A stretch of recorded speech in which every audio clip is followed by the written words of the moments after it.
साथियों नमस्कार। आदर्श परिवार निःशुल्क कोचिंग क्लासेज के इस ऑनलाइन सीरीज़ में आप सभी का स्वागत है। इंटरनेशनल इंस्टीट्यूशंस की इस श्रृंखला में आज हम पढ़ रहे हैं अंतर्राष्ट्रीय संस्थानों में राष्ट्र संघ क्या है, लीग ऑफ नेशंस, और जानेंगे इसके बारे में। तो चलिए शुरू करते हैं चर्चा को।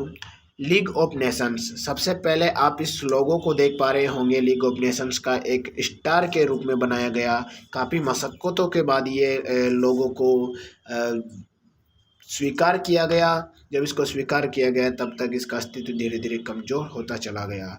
क्या कमज़ोरी के कारण रहे वो भी आज हम जानेंगे। पहले बात कर लेते हैं इसकी गठन, इसकी स्थापना की। तो इसकी स्थापना के जो बीज पड़े वो सर्वप्रथम 25 जनवरी 1919 में हुए पेरिस सम्मेलन में होते हैं और धीरे धीरे 10 जनवरी 1920 को इसकी स्थापना होती है। संस्थापकों में सबसे महत्वपूर्ण जो योगदान रहा तत्कालीन अमेरिकी राष्ट्रपति वुड्रो विल्सन जी का इसमें बहुत बड़ा योगदान था। इस कारण इसको इसके पितामह भी कहा जाता है। इसका मुख्यालय जेनेवा स्विट्ज़रलैंड में निर्धारित किया गया और जब इसकी स्थापना की गई तो इसके संस्थापक सदस्य कुल मिलाकर 42 सदस्य हुए। एक समय से आया 1935 में ये 58 सदस्यीय संघ बन गया। अब बात करते हैं इसके उद्देश्य और कार्य की। इसके उद्देश्य और कार्यों में शामिल है, प्राथमिक उद्देश्य है इसका युद्ध को रोकना। दूसरा है निरस्त्रीकरण या शस्त्रों का प्रयोग बहुत कम सीमित कर देना या शस्त्रों का प्रयोग नहीं करने देना। नंबर 3, अंतर्राष्ट्रीय विवादों का बातचीत एवं मध्यस्थता द्वारा समाधान निकालना। ये इसके प्राथमिक उद्देश्य हैं। अब बात करते हैं इसकी संरचना, इसके स्ट्रक्चर के बारे में।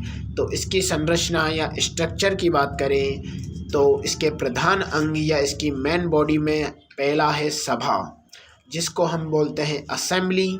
दूसरी थी काउंसिल या परिषद। तीसरा था सेक्रेटरीट या सचिवालय।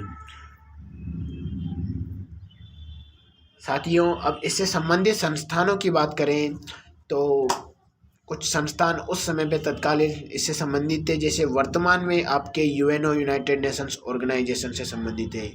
तो इससे संबंधित संस्थान थे अंतर्राष्ट्रीय श्रम संगठन ILO, इंटरनेशनल लेबर ऑर्गेनाइजेशन, अंतर्राष्ट्रीय बौद्धिक सहयोग पर आयोग।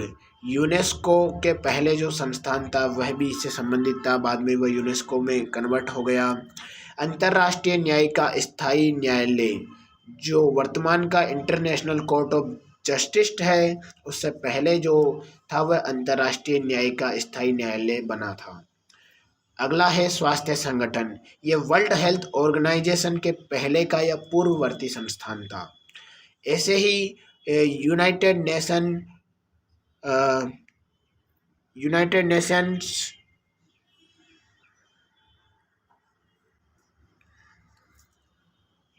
Nations High Commissioner on Refugees, शरणार्थी आयोग और दास्ता आयोग, जो इसके UNHCR के पहले मौजूद था। अब बात कर लेते हैं निषेध अधिकार या वीटो पावर क्या होता है या किन देशों को उस समय पे ये प्राप्त था। तो उस समय पे जो वीटो पावर के स्थायी सदस्य थे लीग ऑफ नेशंस में, वह थे great Britain, France, Italy, Japan और जर्मनी को अंत में 1926 में ये प्रदान किया गया निषेधाधिकार। अब बात करें लीग ऑफ नेशंस ने क्या उपलब्धियां अपने कार्यकाल के दौरान हासिल करी।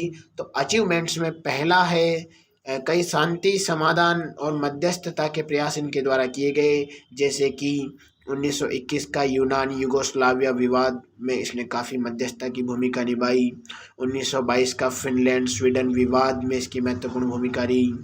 1923-24 पोलैंड चेकोस्लोवाकिया विवाद, इन 1923 का हंगरी रोमानिया विवाद, 1925 का यूनान बुल्गारिया विवाद, इन सभी विवादों में शांतिपूर्ण समझौते कराने या इनको शांत कराने में लीग ऑफ नेशंस की बहुत ही महत्वपूर्ण भूमिका रही। अब बात करते हैं इसकी असफलताएं या फेलियर क्या क्या रही। तो असफलता के कई कारण हैं। एक कोटेशन हम यहाँ पे डोमिटो मुसोलिनी का ले सकते हैं। मुसोलिनी कहता है, संग तभी तक अच्छा है जब तक गोरेया चिल्लाती है, लेकिन जब चीलें झगड़ती है तो संग बिल्कुल भी अच्छा नहीं है। यहाँ पर डोमिटो मुसोलिनी का जो इंटेंशन था वह था कि संघ को ताकत को कमज़ोर कर दिया जाए या संघ को कुछ हद तक ही सीमित किया जाए। असफलता के कारण इसमें कई सारे रहे। पहला कारण रहा अमेरिका का इसमें शामिल ना होना। जिस अमेरिकी राष्ट्रपति वुड्रो विल्सन ने इसकी स्थापना करी वही अमेरिका इसमें शामिल नहीं हुआ। इसके अलावा इसका सीमित स्वरूप या सीमित प्रतिनिधित्व होना, इसमें सभी देशों की भागीदारियां नहीं थी, स्वरूप छोटा था। कुछ राष्ट्र इसमें शामिल थे जो विजेता थे।